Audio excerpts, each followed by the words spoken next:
Almost all modern money is a form of promise, credit, or liability. We no longer use gold as money. Once we moved away from the gold standard, our money became entirely theoretical and it was unpinned from anything in the real world. We operate in a credit-based money system where new money can be created very, very easily and very quickly. It is a system of promises built on top of one another. If you're a regular person just trying to get by in an economy that's being flooded with money and you don't have many assets, for example, if you're just starting out in life, you've just left school or college, you're in three different ways there. You basically are starting the game with all of the cards stacked against you. And I think people are beginning to realize the unfairness of that. Hey everyone, just a quick note before we start. Over the past few months, this podcast has been growing and I'm super grateful for that.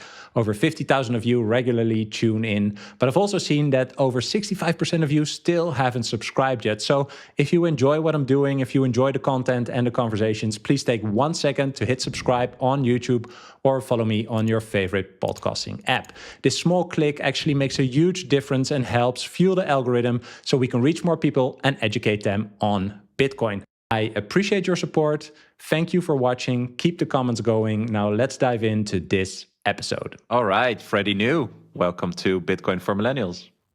Thank you very much, Bram. It's a pleasure to be here. It's always nice to actually be on a podcast that I've listened to in the past. So thank you for having me.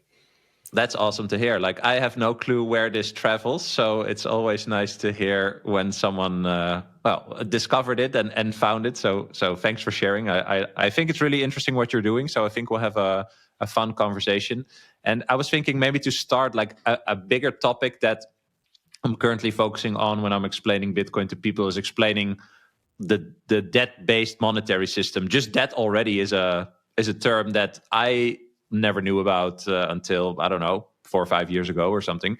Could you give some background on like the great financial crisis of 2008 that you experienced when you worked in finance? Many of my listeners were just finishing school or starting to work around that time, so they might not have followed that closely, but that has been a big inflection point that shows the fragility of this debt-based monetary system. Yeah, completely right. And you're right to start there, because obviously Bitcoin itself is a product in no small part of the great financial crisis. And the GFC is still to this day responsible for a lot of the problems that we'll be encountering. I suppose in terms of your audience, I'm either a geriatric millennial or I'm a very, very youngest one of Gen X. I was born right at the end of the 1970s. Like 1979, so I'm a kind of a hybrid generation. But you're completely right to start there, and it leads us into an interesting consideration of what modern money is, what's wrong with it, and how Bitcoin goes towards solving some of that the problems associated with it. So dialing back to like 2006, 2007, I was a junior lawyer in 2007. So just before the financial crisis, I saw the tail end of the boom in markets at that time, and it's actually quite interesting to go back a little bit further and think about why that boom happened. So even further back in time, after two things really: 9/11 and the dot-com crisis, round about the turn of the millennium, lots and lots of macro pressures were put upon governments and economies worldwide. And it was really then, I think, that we began to see the beginnings of what your audience may know of as ZIRP, the zero interest rate policies, begin to emerge. Alan Greenspan was in the Federal Reserve at the time, back in the very early noughties. And that was the point at which interest rates absolutely plummeted from what was a relatively normal rate to close to zero. Climbed up a bit in the early noughties, and then obviously in the financial crisis were cut almost entirely down to zero in almost every economy in the world. And that has very interesting effects on things like the cost of capital and how much more money is created. I may be pausing there for a second. I'm sure this will be familiar to some of your listeners already. Our modern money is a really fascinating academic construction. Most of the money that we use today is not tangible physical money. And even a banknote itself isn't actually money. Most banknotes in most nations around the world will have some kind of promissory language written on them. Yes, In I the love UK, that you're touching on this. I've been talking about this lately because I was in America in October, and when I arrived at my hotel, I had like the cash dollars, right? And I was just looking at the dollars, like, oh, this is what I'm studying and stuff. And it literally says like this note is legal tender for all debt, public and private, something like that. And then I was just sitting there like, huh, but the thing itself has no value. It's an abstraction of something that might be also an abstraction again, right? So it's like a layer on a layer. And the other thing about the interest rates, also interesting, when I'm currently renting, but when I bought a house like 6 years ago, I had like 1.8% interest on my mortgage or something like that. And my mother was stunned because she said when I bought my first house, it was like 15% or something on a mortgage. And now that you were talking, I had to think about that. Like for us, like for millennials, or let's say, you know, like your early 30s, or you want to buy a house, like we think that low interest rates are normal, but actually higher interest rate is way more normal. And the crazy thing is that people could also afford that. So if we now hear like 15% on a mortgage, we would be like, yeah, nobody can pay for that. But you know, in the 70s, that was all fine. Exactly. They were very high in the 70s, arguably too high. There's a really interesting book called Debt, the First 5,000 Years, which obviously, as the title suggests, goes all the way back to our earliest Babylonian and Sumerian records. I've read extracts from it, but I've never read the whole book. It's on my reading list. But that looks at pretty much interest rates, how much it costs you to borrow money, in other words, throughout history. And you know, a rate of 5% is on the low side, but it's by no means outrageously high. And in fact, my personal view, as we'll go into in a minute, is that it would be good if it actually normalized it around that level again. So picking up that point, what happens if interest rates are really, really low? Well, governments and central banks tend to drop interest rates in order to make borrowing easier. And this idea ties in with the nature of money, as we were just talking. You gave an example there of what it says on the US bill. In the UK, our notes say, I promise to pay the bearer on demand the sum of £10. It's fascinating. It is fascinating. And I mean, I get mildly obsessed by this idea. The idea that you need to hone in on is that almost all modern money is a form of promise, credit, or liability. We no longer use gold as money. Physical money like gold or silver is known as specie, which is derived from the Latin.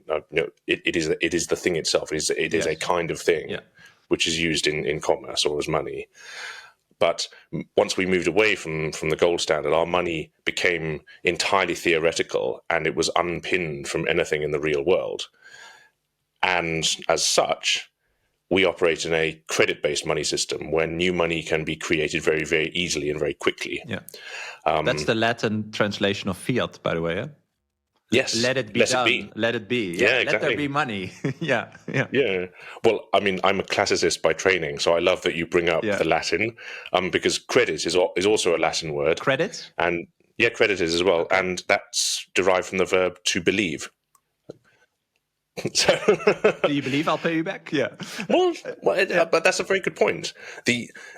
If you drill down into what the Federal Reserve currently say around the US dollar, they admit it's no longer backed by gold, hasn't been since 1971, as we all know. But at the moment, they'll be quite openly tell you that the dollar is based by, and I quote, the full faith and credit of the United States. Yeah. And that's fine as long as you believe that the United States will pay you back. It is a system of promises built on top of one another. Our system requires that you continue believing that your debt will be repaid to you. And that's how the entire system works. And in fairness to the other side, it does continue to work so long as they continue to pay. But there are a lot of negative implications of a credit-based money system. And the primary one is that money is far too easily created And the typical way that a heavily indebted nation state, for example, will repay its debts that it owes to its creditors, and we should actually dig into that as well. That's an important consideration, is by creating new money to service the old debt. So it's effectively the same as a Ponzi scheme. Yes. Yes. Bitcoin custody is evolving, and while self-custody is important, it has its own risks and trade-offs. OnRamp is pioneering a new standard, multi-institution custody, which eliminates single points of failure, adding fault tolerance and redundancy to your custody setup. OnRamp secures your Bitcoin in a segregated cold storage multi-signature vault, guarded by 3 independent institutional-grade custodians, none of which have unilateral control. Your funds are fully auditable on-chain, cannot be rehypothecated, and can only move or withdrawn at your explicit direction. Multi-institution custody removes the technical, mental, and physical burdens of private key management, providing unparalleled peace of mind for you and your loved ones. Bitcoin is money, and as the price continues to appreciate, OnRamp helps you seamlessly tap into financial services like trading, inheritance, insurance, loans, IRAs, and more, all without compromising on security or accessibility. Check out onrampbitcoin.com through the link below and schedule a consultation with the OnRamp team to get to know them and learn more about their offering. Yes, so yeah, I wanted to say Ponzi too. And also they repay it, so like the minus number goes to a 0, right? It's paid off, but there's just the change of a number, basically, right? We are not even talking about what is the value of each of the units that is used, I think that's a really important point. So you're probably familiar with MMT, modern monetary theory, and a key part of MMT is the idea that a government which can print its own currency can't go bankrupt, particularly if its debts are denominated in its own currency. Conceptually correct. Yeah, it's right? conceptually correct. Yeah. The point that MMT misses is that if you continually, and maybe before we go into that idea, we should just draw a line in the sand around government debt. So governments obviously have 2 sources of income. One is taxing their population, and the other is borrowing. And when we say borrowing, it's effectively creating more credit, and typically those will be in the form of government bonds. In the UK, they normally called gilts, and those are obligations of the government which participants in the market buy, and those participants then receive a coupon or a rate of interest on the government bonds. So let's say the UK issues a 10-year gilt with a coupon of 5%. So you pay the face value of the bond, and then you have a rate of return over time. So traditionally, they've been seen as a safe haven. US Treasuries are traditionally thought of as the safest long-term investment you can hold. And that, again, comes back to the point we were just discussing around belief in the government. Everyone believes the US government will be able to pay those debts, both in 10 years when the bonds fall due, and the 5% a year if it's a 5% bond. Yeah, but also then like that they would be efficient in spending the money that they raise to create growth, to then, of course, have the money to pay it off. Yes, exactly. It's like a company investment almost. Yes, exactly. And actually, that's a fantastic point to raise, because some countries you wouldn't trust to do that. So I grew up in Zimbabwe, and you would be less likely to trust in the government of Zimbabwe to invest the money wisely than you would the United States. No offense to Zimbabwe. I had a great childhood there. I'm very fond of it. But the practical reality of it is that the Zimbabwe economy is not as efficient and not as powerful or as large as the US economy. So purely mathematically, your faith is probably more justified putting trust in the US government than in the Zimbabwe government. So the interesting thing you have, so 2 sources of income, tax and borrowing. And at the moment, and again, to put some numbers on it, the UK at the moment has a debt burden which is so large that right now we spend more on servicing our debt and not paying it down, just paying the interest on it. We spend more on debt interest repayments than we pay on education or on defense. So similar to America, I did not know that. Yeah, it's horrible. We last year, the figures that I've seen, we spent 11% of our national income just on debt repayments. Wow. And that's not a productive use of your money, and it's getting worse. because no developed country is managing to reduce the size of its debt burden at the moment. US, I think, is 37 trillion. The UK is about 3 trillion. Those numbers are gigantic. And again, back to one of the points we made earlier around zero interest rates. If you're borrowing at zero interest rate, it doesn't really matter if you have an enormous debt, because that doesn't really cost you anything going forwards. What's changed over the last couple of years is that as interest rates have gone up, those debts have become harder and harder to service. And as a result, even nation states are having to spend more and more of their national income on servicing those debts. And money spent on servicing debt is not a productive use of capital. You're basically treading water. You're paying that debt down to stay alive. Apologies for jumping around here, but there are a lot of really interesting interconnected ideas. If you are then creating new money to pay down your old debts, automatically what you're doing is reducing the purchasing power of every dollar, every pound that was already in the system before that. Yes. This is an idea that very familiar to all of us, discussed on many pods already. And the effect of that is twofold. Firstly, your purchasing power of each dollar goes down. And secondly, because there are more dollars in the system chasing the same amount of goods, the prices of those goods tend to rise. And the third negative effect is that the advantage of the new money in the system tends to accrue to a smaller number of people. In our Western economies, very often those who have assets and are able to borrow against those assets. So if you're a regular person just trying to get by in an economy that's being flooded with money and you don't have many assets, for example, if you're just starting out in life, you've just left school or college, you are we allowed to swear on your pod? I can't remember. No. Okay. I don't know if you get arrested in the UK for that, so I don't know. You can do it. Well, no, I was just going to say, you're fucked in 3 different ways there. So you basically are starting the game with all of the cards stacked against you, and I think people are beginning to realize the unfairness of that. And you mentioned house purchases a few minutes ago. Wait, I'll add something. I talk a lot about the US debt clock. So the usdebtclock.org. And because if you go there, you see what is the debt per citizen and what is the debt per taxpayer. And I think that is exactly what you're mentioning, right? So if you get a baby in the US, I can have a look, but I think it's about around $110,000. So if you get a baby and your baby gets born, your government, the American government, has already spent $110,000 in his or her, well, not name, but those $110,000 cannot be spent on anything that would benefit this new citizen, basically. So they already stole that from the future, right? They took that from the future, they spend it in the now, or probably even 20 years ago, right? And this new citizen will never see any benefit from whatever the government could do with that for them. No, that's horrific. Although you raise an interesting idea there. There's nothing inherently wrong with the credit system. In fact, it's a fantastic invention in terms of doing exactly what you pointed out there.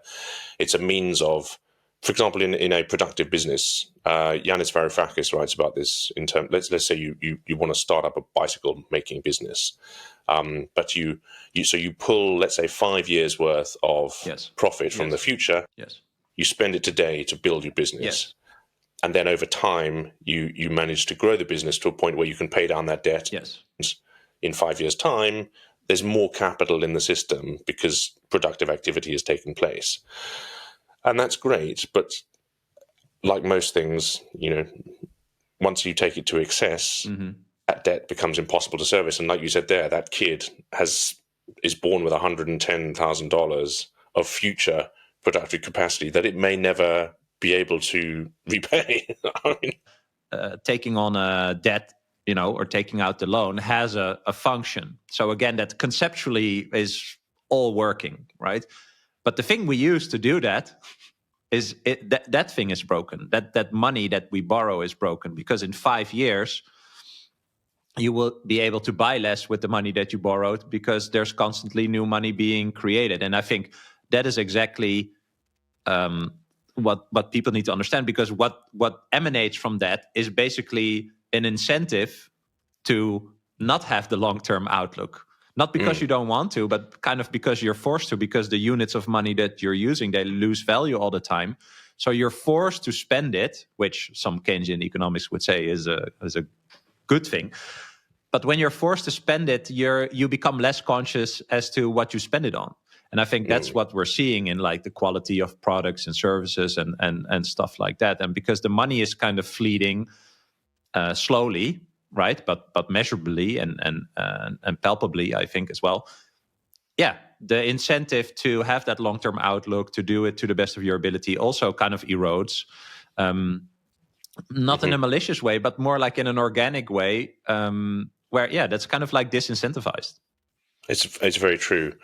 And you can see this in hyperinflationary environments. So again, mentioning Zimbabwe, which I have a lot of personal experience of, or Argentina, for example, if your money is losing value at an accelerated pace, as soon as you get it, you get rid of it. There's no incentive for you to save, because if you save $10,000 this month, next month it may not buy you a loaf of bread, and so on. So in Zimbabwe, the prices were no longer affixed to goods in the shops during the hyperinflationary period. They would be written with chalk or with a magic marker and then wiped off. You as soon as you got paid, you go in and you buy as much stuff as you can, because the value of your money is evaporating before your eyes. You can't afford to wait in a week, 10 days, because your pay packet will no longer feed you at that point. And a lot of the world is in this kind of environment. We saw it to a small degree in some of the developed economies during the second half of the COVID pandemic. But even in Turkey, they've had 70% inflation over the last few years. That's insane, and wages don't keep pace with that rate of inflation. So again, it causes a flight into assets and a strong drive to get rid of your money as soon as it lands in your pocket. So I was thinking before we continue, like, let's tie it back to what is the result of the great financial crisis? Like, where are we at now? Because the banks were bailed out. That is with government money. Where does the government get money from? As you explained, from the citizens, or by creating money or taking on more debt. So those things are like all tied together. And now, like 16 years later, as you mentioned in the beginning, we are still dealing with the mess of trying to fix that in 2008. Very much so. So perhaps tying it back to our original point and making another one as we do it. So just tying off the centerpiece that we were discussing here, you mentioned mortgages and house prices. And one of there are two ideas to consider here. The first is the runaway increase in asset prices, which is a result of money not retaining its value effectively. One of the reasons it doesn't retain its value is because it's too easily created by governments and by banks. Another really interesting piece of the puzzle here is that not many people realize that most money in the modern economy is not actually created by the government anymore directly. It's created by banks when they make loans. So if you go to the bank and take out a mortgage, let's say you buy a house for $100,000, you have $10,000 deposit. The bank is then going to lend you, the remaining 90,000, but it doesn't take that 90,000 from deposits. Yes, the bank creates that money from nothing on the day when it makes you the loan. Yeah, it puts that 90 grand into your account, and then at the same time, it also credits an asset in its own balance sheet, which is the loan that you then owe to it. Yes, so it's it's genuinely like magic. So the bank has created two different assets in two different balance sheets. Yeah. It's created cash in your account, and it's created a loan asset in its own account, and that loan asset generates income for it.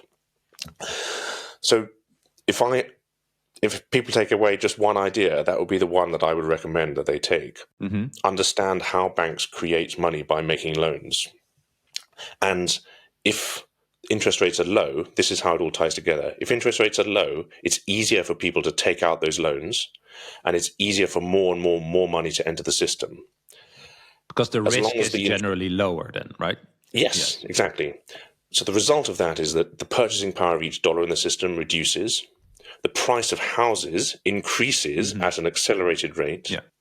And tying it back to our original point around zero interest rates, as long as interest rates remain low, those loans can be serviced and the system can continue. However, and we're beginning to see this at the moment, when interest rates rise, those debts become unsustainable, and people may begin to default. So as we mentioned earlier, the whole system is built on credit and trust. At the point when you can no longer pay those loans, that trust and that belief, the credit, begins to disappear. Yeah. And tie it all the way back to the great financial crisis, this was what precipitated the crash in the first place. People began to default on their loans. They were no longer able to pay their debts. People lost trust, and they lost. Back in the beginning, we didn't call it the GFC at all. We called it the credit crunch. Because what happened, I think people have forgotten that now. But the first symptoms we saw was that people were no longer willing to lend. So there was a crunching there was a destruction of belief first. So less availability also of potential credit. Exactly right. And then because complicated structured products have been created of all of these mortgages, everyone of your listeners will be familiar with the idea of mortgage-backed securities. No one knew which were the bad loans and which were the good loans.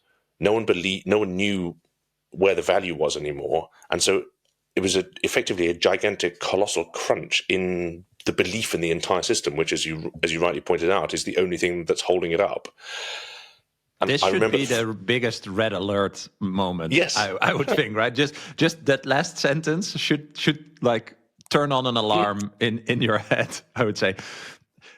Yeah, sorry. I would like to add to that. And I only understand this because I understand Bitcoin now, and like the absolute scarcity which makes it very precious, which puts pressure on you to really think what you're doing with this scarce asset, basically. Like my experience in traditional finance and what you said, the trust, most people in traditional finance, this is what my friend Richard Byworth says all the time, most people in finance don't understand finance, which I think is really interesting. They trust that it works how it conceptually has been explained to them, right? Like that's what they trust. There's also no way to verify, right? Even if you work in there. But the biggest thing I've seen is that, and I think that ties into how you explain it, if it's not your money, if it's not even money that money didn't even exist before, as you explained, right? It's literally created out of nothing, backed with the deposits. Full faith and credit. Yeah, but also like the deposits. But like if you deposit $100, a bank can loan out $1,000, basically, right? That's how they kind of like, in an accounting way, straight talk that, or I don't know how to say that. Like, but they're like, yeah, well, this works because not everyone is going to get their money at the same time. Again, this is like a interesting thought. Like they trust in that. That's also why if you call your bank and you say, hey, can I take out XYZ amount, they're going to ask you questions for your security. What are you going to spend it on? Blah, blah. No, it's because if you take out 100K from the bank or you put 100K in Bitcoin or 10K or whatever, they cannot lend out 10 times that amount anymore. So it's literally losing them money, right? You're taking away from their business model. But what I realize is that, yeah, if you work in the finance system and you are working with money that is not yours, then you don't feel the restrictions that a real hard money like Bitcoin give you, right? Like you cannot fuck around with Bitcoin. If you fuck around with Bitcoin and you lose the Bitcoin, you are never getting it back, which is an instant lesson in the fact that you messed up, that you approached whatever scheme you were doing in the wrong way. But if you never feel the repercussion of your action, maybe when you're fired in 2008, when everything really blows up, right? Like to like just really, really blows up. But like along the way, there's not that many, maybe there's warning signals, but there's no negative feedback that just stops you from continuing, basically. Yes, exactly. There's no moral hazard, in other words. And you mentioned a few minutes ago what were the consequences of what happened in the GFC, and of course one of them is that governments assumed a lot of the private sector liabilities that had been created and were no longer capable of being serviced. We saw nationalisation of a number of banks here in the UK. We saw similar bailouts in the United States. Lehman Brothers was obviously allowed to collapse, and it's a horrible thing to say, but in a healthy system, it perhaps would have been better for us in the long run if the banks had been allowed to collapse.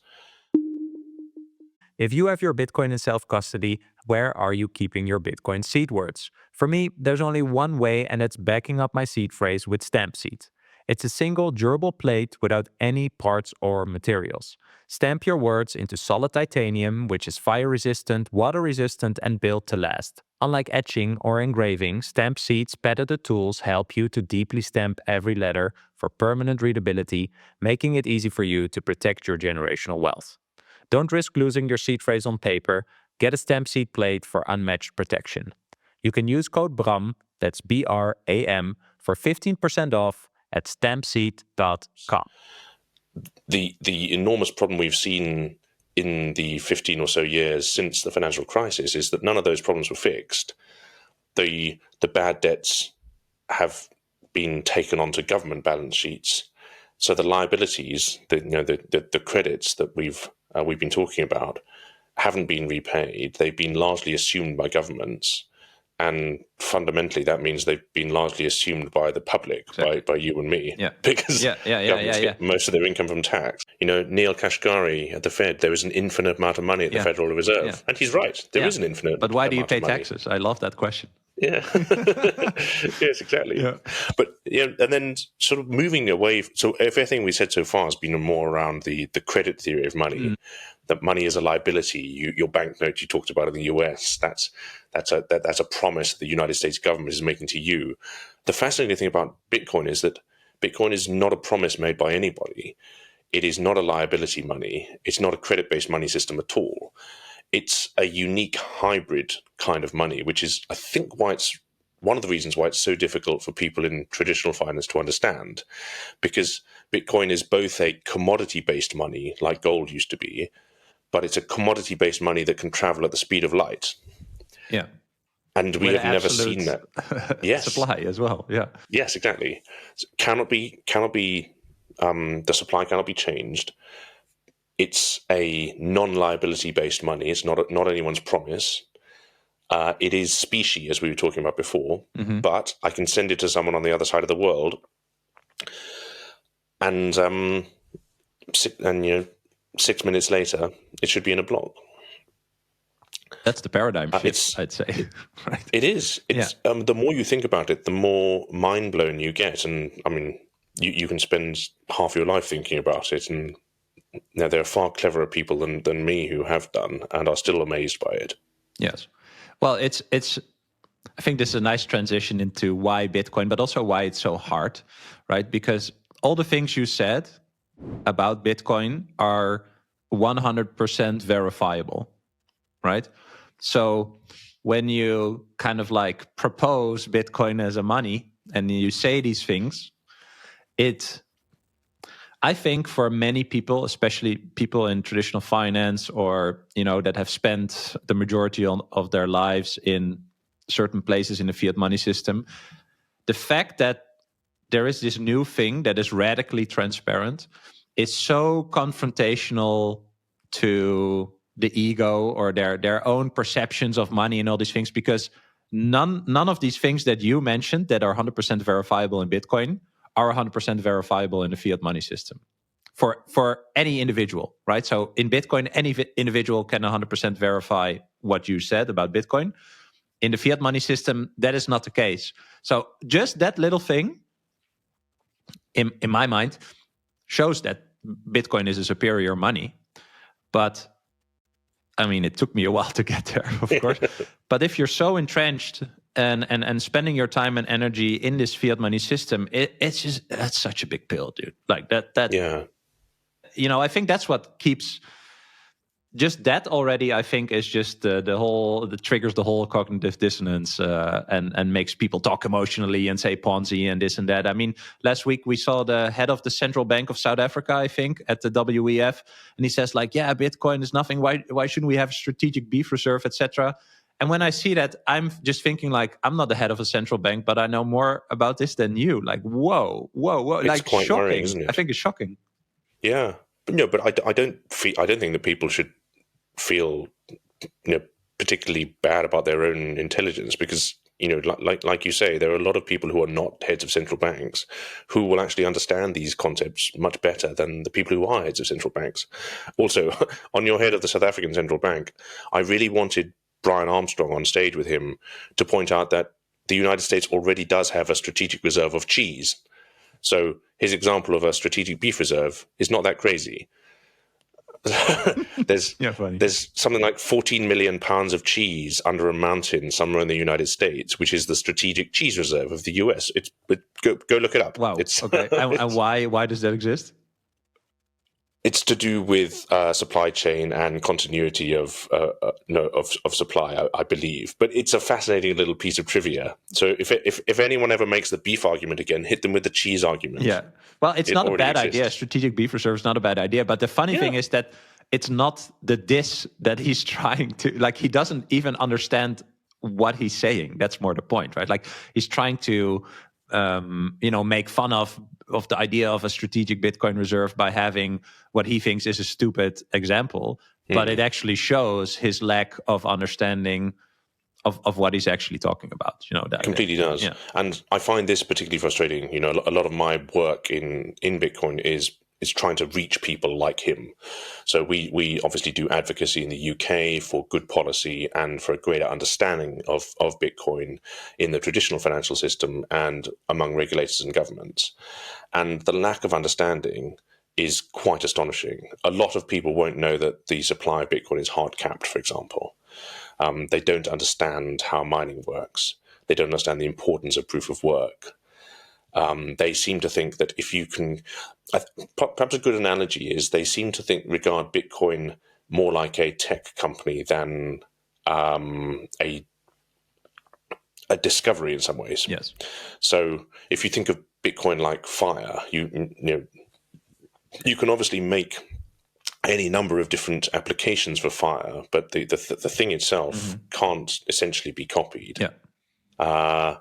You can, and an initial argument we get a lot is, why can't someone just come up with another Bitcoin? Yeah, well, and that may sound clever to you initially, but once you understand all of the different pieces of Bitcoin and the discovery, it was effectively verifiable digital scarcity. Yes. And by its nature, that cannot be created twice. Yeah. At Fidelity, they say it's like the wheel. Right, so yes, the NASA is creating a mesh wheel without air for the rovers on Mars and whatever, but it's conceptually still a wheel. Yes, that's the point. Exactly right. Yeah, that's it. I like that we touch upon this because that is also in the Bitcoin journey. They say like Bitcoin humbles you, but it's also when you humble yourself, you will see that also you can trust yourself more, right? Like and I say this a lot, like I cannot imagine that the people in charge don't understand this as much as I do. But then, and so I downplay my own understanding basically, and therefore kind of maybe doubt my own actions sometimes or my conviction based on, all the study I did and all these things. But then when I hear these people speak, I think like, okay, something is wrong, right? Like either I am, after 10 years of study, I'm an idiot, or I'm being gaslit, or they don't know what they're talking about. Like that is such an interesting, like psychological, continuous psychological challenge, I'd say, that you have when you're thinking about this. The thing is, you're not wrong. You may have been humble, but you've done 10 years of work. And it's not an exaggeration to say that you will understand these concepts much, much better than the people who are in charge. Well, that's a scary thought, don't you? It is scary. Yeah, that's but I know when I became a parent, I suddenly realized that, there was no manual. You have no clue. Yes, I had no clue. And you have to work it out for yourself. I'm touching on something around why is it so hard for these people in traditional finance or in central banks to understand. In some ways, Bitcoin almost breaks their worldview. It doesn't follow any of the rules of the system that they're accustomed to using. And because it's worldview breaking, that I think is one of the reasons that we have such an aggressive reaction against it. An analogy I sometimes use in conversations here is TCP/IP. So at some point, I would like Bitcoin simply to be there in the background as a monetary system which we use and we don't really think about anymore. Bitcoin has become boring. It's just become the money that we use. In the same way that all of us go online every day and very few of us ever think about TCP/IP or about HTTP. We send emails. We don't think about the secure mail transfer protocol. These are just protocols that sit there in the background doing a great job.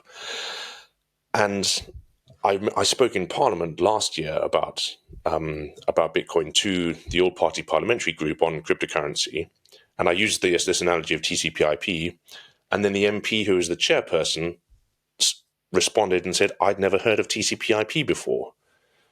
And in some ways, I just wanted to bang my head on the desk. But in another way, that's kind of where you want to get to with Bitcoin.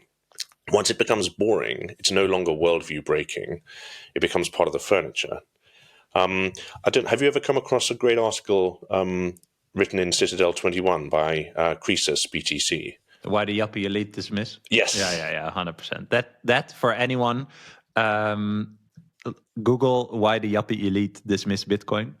And yeah, the conclusion of the article is that if you are not high IQ, but above average intelligent person, and you trust the government, then you basically dismiss Bitcoin, right? Yes, and exactly. If you think about the government, this has also helped me to think like this in my journey. That's just other people. It's just a group of other individuals. Like, they are not better than you or me. We are not better than them. So if you think about it like that, right, it's just other people. They have their own ego. They have their own challenges in life and whatever, just like you and I have. Yeah, why would they know what is better for you and me, especially, and we touched upon that in the beginning, if there's not really a continuous kind of like validation of why you should trust that these people should make decisions for you, right? Like, it should be a reciprocal relationship in a sense.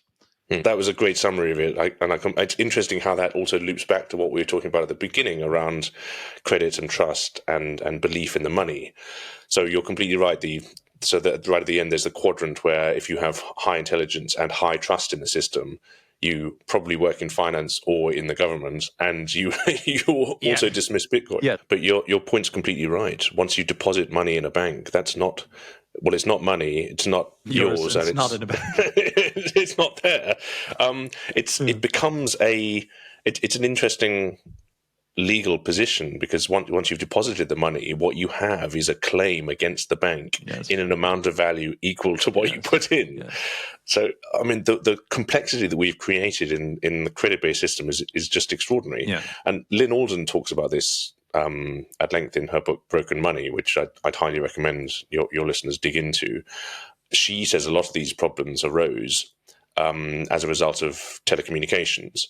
So prior to a sophisticated telecommunications industry, transactions and settlements could take place more or less at the same time and in the same place.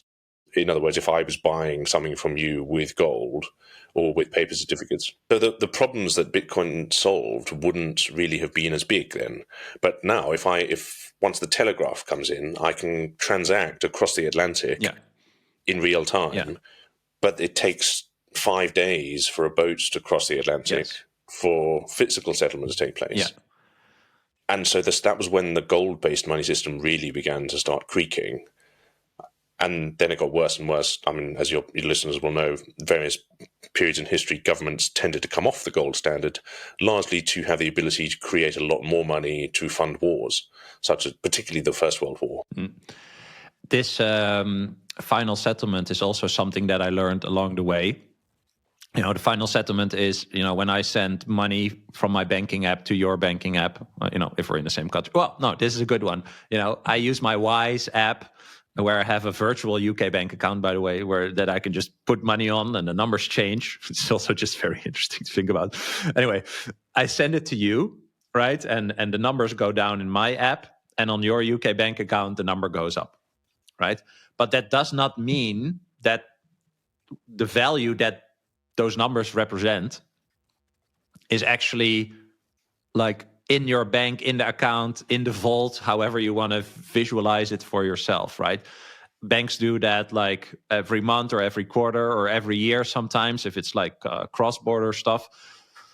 So, and then it's even just an accounting thing, right? It's like how much money did people from this Dutch bank send to that English bank and back, and the difference is actually settled in some way. I have no clue, by the way, how that works, but the point is more like where I send you money is here, where the final settlement is kind of like there. Like there's all these layers in between and time frames in between, right? That's why so many people work at a bank, to just keep the accounting going and in check. Whereas with Bitcoin, I have a number on my screen. I send it to you. My number goes down, your number goes up. But the thing I send you is actually in your possession. Yeah, completely right. Mind-blowing. That was mind-blowing for me when I learned that. Yeah. I mean, again, it depends how geeky you want to get. I find all this stuff extremely interesting. And another example is the credit card payments. If you go into a store and, you tap to pay for your coffee, there's a complex 4-party payment system going on in the background. And it's really just a messaging system whereby the acquirer bank is sending a message to your bank and saying, has Bram got $2.50 Is he to pay? Good for it? Yeah, exactly. And says, he's good for that. So they allow the transaction to go through. Yeah.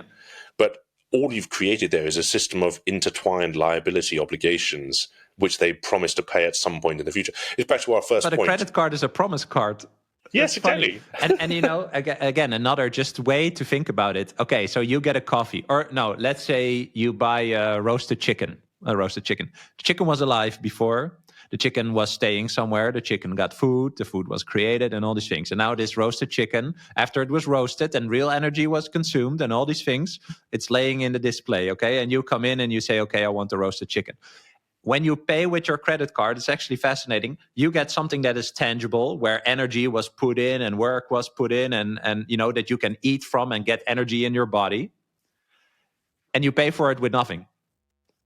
Yes, with a promise on a promise on a promise.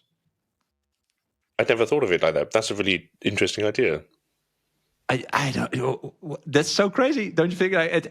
This is what got to me when I watched a podcast about energy. It wasn't about Bitcoin, and it was Nate Hagen on Aubrey Marcus's podcast, and he said, if you just look around, everything you see costs energy to create or maintain.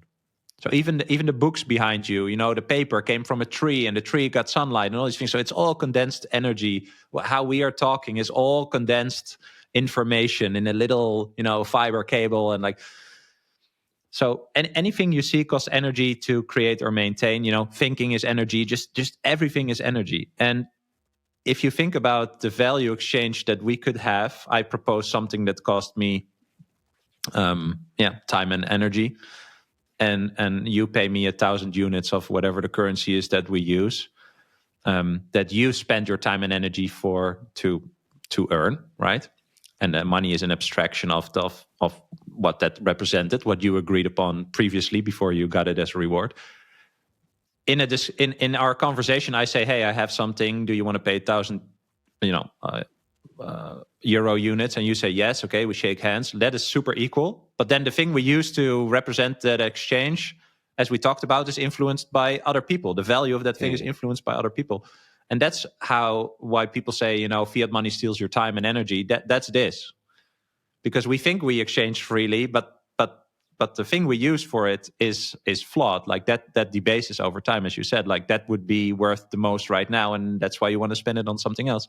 And so that's why the idea of energy money, as Ford actually talked about, in the 1910s or 20s, that is Bitcoin. Real energy has been expended to create a Bitcoin. So, and a lot of people don't like this, but conceptually you could think about that physical energy is turned into digital energy. It's captured in like a 3D cube or however that's how I visualize it, right? And I think it's a good example. And if we exchange that, then I know that work was done to create this energy exchange tool, or what is money, basically, that what is money. And when I realized that, then I just got Bitcoin, because work is done to create. Well, it's a fascinating idea, and to my mind is why proof of work systems like Bitcoin are so important. we see a lot of chatter at the moment around people putting real world assets on the blockchain. And to me, that represents a fundamental misunderstanding of what the blockchain is for and what it does. So most of your listeners will already know that all a blockchain can do is track its own native asset. A proof of work blockchain like Bitcoin bridges to the real world via energy.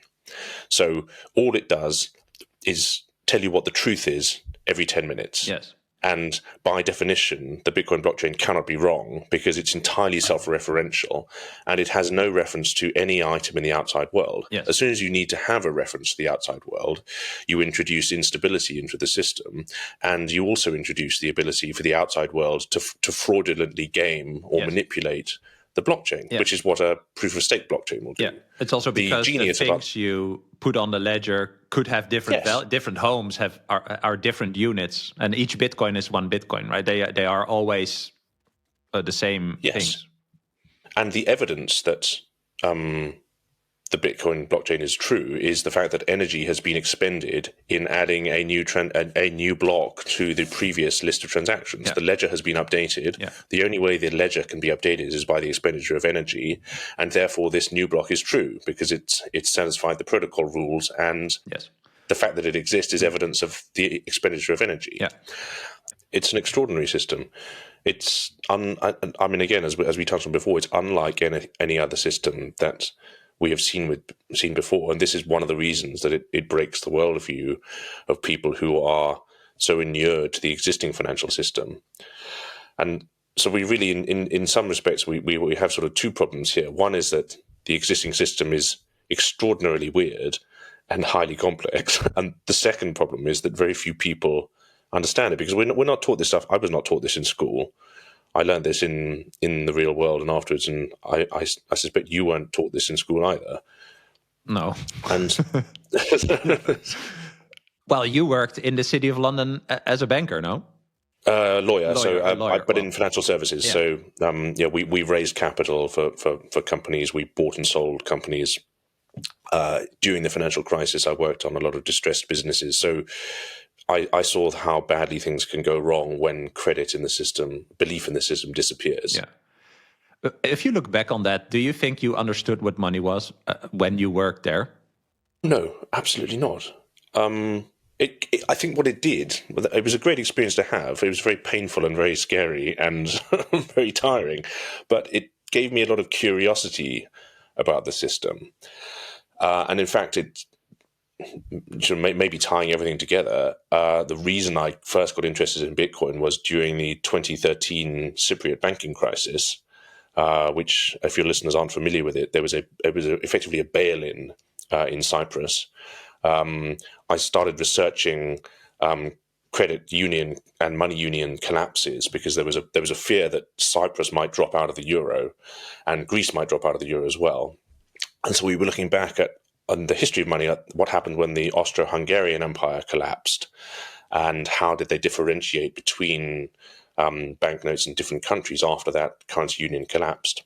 And then in Cyprus, in order to prop up their banking system, the government actually took money from every single person's bank account who had more than 100,000 euros saved. Wow. A portion of that was taken by force, by law, and used to support the banking system. And that was what first piqued my interest in unconfiscatable money, because obviously that can't happen with Bitcoin. And it was then that I actually began reading and researching about Bitcoin. What I should have done is buy Bitcoin, because now I'd be a billionaire, but I'm an idiot. So but this is the point is, this shows how difficult this entire thing is to understand, right? So even if you work in the City of London as a lawyer, you're like close to all these things, you see these things happening, you're trying to fix it, you still don't understand it. No, I didn't. That's crazy. And again, if I had, to be honest, I didn't even need to. What I should have done is I should have gone out and bought 100 Bitcoin, and then I'd be sitting on an island somewhere instead of in debt and still trying to pay my mortgage. But that's never mind. We all make mistakes. Yeah. Well, I think maybe that's the pain you have to go through to figure it out. I'm thinking, I'm also looking at the time to see how can we make it like actionable for people, right? So I think we dove pretty deep into, okay, this is the problem. And I love that because there's so many intricacies and all these things are connected. But I was thinking about like, if we tie it back to millennials and people see the results right now, people, they don't want to have children, they have a hard time buying homes, etc. And I think you talked about this before. There's also someone on Twitter that does like the UK Bitcoin home index, like the prices, how the prices are going up in pounds and going down in Bitcoin. Inspired by that, I did the same for my country. So in 10 years, the home price doubled in euro. So from 230 to like 460K. And in Bitcoin, it went from like 30,000 something Bitcoin to 5 or 6. And I wanted to ask you, like, do you think this really demonstrates the nature of Bitcoin as this monetary asset? Like, we talked about the inflation of the money supply, so more units chase the same amount. That's just a general problem, like housing shortages. So homes are not being built at the same rate as that the money is debased. So the homes are more expensive. You need more units of a currency to pay for the home. I think that's a nice way to begin to tie some of these ideas up to conclude. So you're completely right. The figures I looked at in London, I think it's in 2016 it was 600 Bitcoin for a house. Now it's 6. That's quite a delta. A few takeaways. Perhaps the first thing to say is that people in the sort of millennial and Gen Z generations have been unfairly hit several times. Firstly by 9/11 and its consequences, then by the dot-com crash, then by the great financial crisis, and then by COVID. And all of these things have made just living an ordinary, normal life much, much harder. Like you say, it's harder to stay out of debt. It's harder to buy a home. And it's very difficult sometimes to understand why. But a key reason why all of these things have become so much harder is government's inability to stop creating more money. And that is a root cause of a lot of these other problems which people in our generation and generations below us are facing. But I think one fairly sensible conclusion to draw is that governments and central banks and commercial banks are never realistically going to stop printing money. Once you acknowledge that, then you need to think about how to protect yourself financially. And one key way of doing it is to put spare money that you have into hard assets that they can't make more of. And it doesn't necessarily have to be Bitcoin. Obviously, I'm very interested in Bitcoin and supportive of it. But if people genuinely don't know what to do with their money, there are a hard asset that can't be inflated is absolutely key. Because I think it's logical to conclude that governments will do everything in their power to keep the current system going, and they won't control themselves. And a general message I have is, no one's coming to save you, I'm afraid. You have to save yourself. And one of the ways that you can do that is by moving any savings you have into hard assets and, making the system work for you. We'd obviously like to defeat the current system, but that's going to take a long time. Mm-hmm. And until it's defeated, then protect yourself. I have a lot of faith in people's ability to do that. Yeah. I'm genuinely optimistic about people. Yeah. Well, you will slowly, I think, be forced to start thinking about that. And that's, I think, what drives us to talk about this and try to get to more people so they would move because like Lynn Alden also says, right, the train ain't stopping. I think you are sharing that perfectly. Like, you're protecting yourself and the people you care about in a better system than the one that we currently have. And I think in that way you can also lower your uncertainty towards the future because you are literally on a different path than this fiat money path that will just end. And a better path. Anyone under the age of 50 has been relentlessly dicked over by people over 50. And, maybe it's our time to start doing a bit of the dicking ourselves. And I like that outlook That's good. That's very English. It's very British, I would say. But no, I like the outlook that once you think about that, right? Just over time. So this is not a get rich quick scheme or whatever, right? This is a very long game. But if you understand that idea that I just shared, like Bitcoin just exists, your children grow up to be adolescents, adults in a world where Bitcoin exists. So at any moment in time when they are starting to work or creating wealth or thinking about this, the fact that Bitcoin exists is undeniable. And the characteristics of Bitcoin versus the fiat money system are undeniable. And so slowly over time, I don't want to say we've won already, but I think we've won already because this thing is not going anywhere. So it always exists. It always exists for people to discover it, to adopt it. That eventually helps to grow it, siphon away, value in the fiat money system, the trust in the fiat money system. And yeah, I think, I'm having a baby in a few weeks. Like they're going to grow up in a world where Bitcoin exists, And so there's this door or this other path. It just won't go away. So it's undeniable to that degree. And so I hope we will see it in our lifetimes as we envisioned it, I hope so but as well. That will take some time. Well, hopefully by the time your little one has grown up. I hope so, yeah. That would be great. Do you know the nice quote? I think it's William Gibson. Said the future is already here. It's just unevenly distributed. It's true. And I don't know who said this, but the other quote is like, is it something like any technology or any innovation progresses with each funeral or something like that, right? That's Max Planck. Yeah, a new idea does not defeat our old ideas by convincing people of their truth. It's just eventually everyone, all of the old people die. I mean, and that's great, but to really, really tie it together, and that's also why I do this for millennials. Like everything we talked about, I think explains the problem that you have right now and the future you will not have, I think, in a good way. And that should be a signal for you to act. And you can act because you can just literally move to Bitcoin. And I think we both can attest to the statement that adopting Bitcoin has improved our lives and our outlook on the future and for our children, etc. And so it makes me a lot more hopeful. Exactly. Aside from the monetary side of things, it's a hopeful system. It's a non-coercive system. It's something that you freely choose. And as you've said several times, you can verify yourself in a way that's impossible with the old system. It's a more open, honest, and truthful system. And it should give everyone hope to be part of that. Yeah. I love that. All right, my last question, because I ask everyone the same question at the end, which is, what is a core belief that you will never let go? It's quite simple. It's that most people are fundamentally good and want to do good things with their life and with their time here. It's, there's a lot of negativity in the world and a lot of pain and a lot of suffering, but I fundamentally believe that most people are decent at their core, and we shouldn't forget that even if we disagree with them or if we have differences of opinion, most people are fundamentally decent people. Well, I love that. Thanks for sharing, and thanks so much for your time. I thought it was a really interesting conversation, and I hope we can help some people with this.